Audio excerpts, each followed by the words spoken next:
Welcome back na naman dito sa aking channel. Panibagong araw, panibagong video na naman tayo ngayon. May ibabahagi na naman ako sa inyo ngayon na ritual. Ito'y simpleng gabay at simpleng pamamaraan at ito ay makakatulong sa inyo.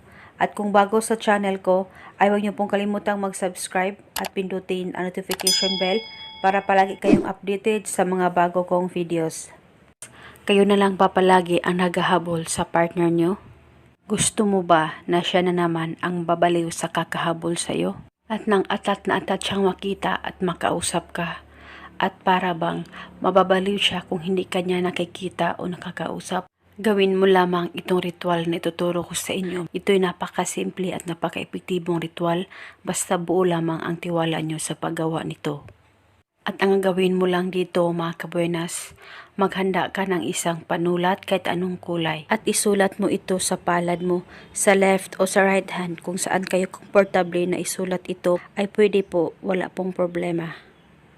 Ang gagawin mo lang dito, kunin mo ang panulat at isulat mo ito sa palad mo, pangalan at apelido ng partner mo ng isang beses lamang po, pangalan at apelido lamang niya. At pagkatapos mo nang masulat ang kanyang pangalan at apelido, ilapit mo ang kamay mo sa baba mo at ibulong mo ito.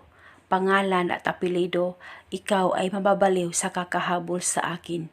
7 beses mo ito ibulong. Mag-focus at mag-concentrate sa paggawa nito. At pagkatapos mo na itong ibulong, ay halikan mo ang pangalan niya dyan sa palad mo. Nang 1 beses lamang po.